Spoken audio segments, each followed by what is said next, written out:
कि मैं अगली बार मॉल तब जाऊंगी, अगली बार शॉपिंग तब करूंगी जब मेरे पास इतने पैसे होंगे या मेरे पास इतनी इनकम होगी कि मैं जिस चीज़ पे हाथ रखूं वो चीज़ मेरी। काफ़ी इंपॉर्टेंट चीज़ होती है एक लड़की की लाइफ में कि वो फाइनेंशियली इंडिपेंडेंट हो जाए। अक्सर मेरे आसपास के लोग मेरी चीज़ें देखकर या मेरे शौक देखकर कहते हैं कि मैं अपने बाप का पैसा उड़ाती होंगी, पर नहीं। मैं करीब 13-14 साल की थी और बीच में एक ऐसा सिचुएशन, एक ऐसी फेज भी आई थी जहाँ घर की फाइनेंशियल कंडीशंस काफ़ी ख़राब हो गई थी। बेसिक चीज़ें या बेसिक एमिनिटीज़ तो बहुत दूर की बात थी, दाल रोटी भी मिल जाए 3 बार 2 बार वही बहुत बड़ी चीज़ थी। स्कूल की फीस भरने में भी दिक्कत आ रही थी मेरी मम्मा को। मुझे याद है एक बार मुझसे थोड़ा सा दूध गिर गया था और तब मुझे बहुत डांट पड़ी, लेकिन अब मैं अगर अपनी माँ से पूछती हूँ कि दूध गिरा तो आपने डांटा क्यों, तो उन्होंने बोला तब तुम्हारे गिराने के लिए होता था या तुम्हारे पीने के लिए। मैं स्कूल गई थी और किसी बच्चे ने हंसी मजाक में बोल दिया कि इसके लिए दाल मखनी या शाही पनीर क्या चीज़ है, ये तो रोज़ दाल रोटी ले आती है, इसने तो दाल रोटी से ऊपर कभी कुछ देखा ही नहीं। उसे क्या पता कि शायद उस वक्त यही मेरी सच्चाई थी और वो चीज़ मुझे बहुत पिंच कर गई थी। हंसी तो तब आती थी जब ताने देने वाले ही हाल भी पूछ लेते थे। मुझे याद है मैंने 9th स्टैंडर्ड में एक महंगी घड़ी मांगी थी और वो घड़ी ना मैं अक्सर आसपास अपनी क्लास के सारे बच्चों को पहने हुए देखती थी, तो मेरा भी मन करा वो पहनने का। पर शायद मुझे जवाब ही ऐसा मिल गया कि मैंने दोबारा कोशिश ही नहीं करी वो मांगने की, क्योंकि वो उस टाइम भी नहीं मिली थी मुझे। और उसके बाद 11th स्टैंडर्ड में मैंने काफ़ी सारी शॉपिंग करी थी और काफ़ी सारी चीज़ें खरीदी थी मॉडलिंग के लिए और पैजेंट्री के लिए, पर उस टाइम पर भी सोच सोच के चीज़ें लेनी पड़ती थी और सोच सोच के खर्चा करना पड़ता था।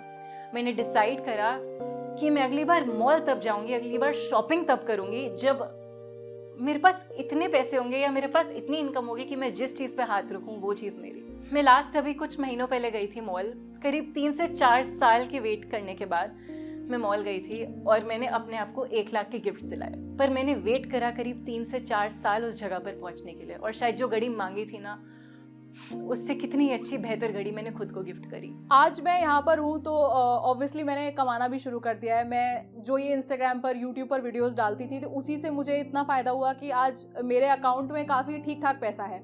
मतलब मुझे अपने कुछ भी ज़रूरत के लिए अपने मम्मी पापा से कुछ पैसे नहीं मांगने पड़ते। और आई थिंक ये एक काफ़ी इंपॉर्टेंट चीज़ होती है एक लड़की की लाइफ में कि वो फाइनेंशियली इंडिपेंडेंट हो जाए, और उसके बाद भी फाइनेंशियली इंडिपेंडेंट होने के बाद उसको अपने फाइनेंसेस की तो एटलीस्ट समझ होनी चाहिए। मतलब आप इतना समझ लो कि आपका पैसा कोई और ना रख पाए। मतलब जैसे कुछ ऐसा भी होता है कि कुछ लोगों की कुछ लड़कियों की सैलरी उनके पेरेंट्स के अकाउंट में आ रही होती है अब तक, तो वो फिर भी एक बंद के रह जाती हैं कि हम खुद से तो कुछ कर ही नहीं सकते अभी भी। तो इसलिए इंडिपेंडेंट होना और फाइनेंशियली इंडिपेंडेंट होना दोनों चीज़ें बहुत ज़रूरी हैं। आज अगर मैं खुद से कमाती हूँ तो ये एक रिस्पेक्ट वाली चीज़ होती है कि मैं अभी भी अपने मम्मी पापा को बता के ही कुछ पैसा इतना अगर मुझे कहीं खर्च करना है मैं करती हूँ।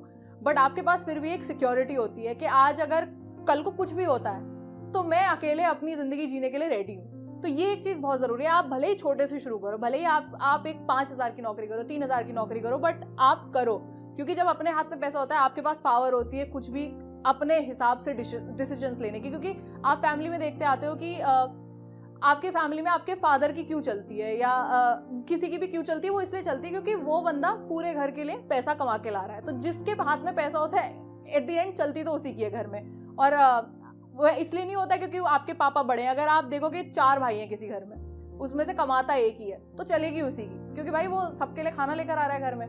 तो अगर आप भी थोड़ा फाइनेंशियली स्ट्रांग हो गए ना तो आपकी साइड से भी एक ही रहेगा कि हाँ ठीक है हम भी तो कमा रहे हैं, आपकी थोड़ा ना चलेगी।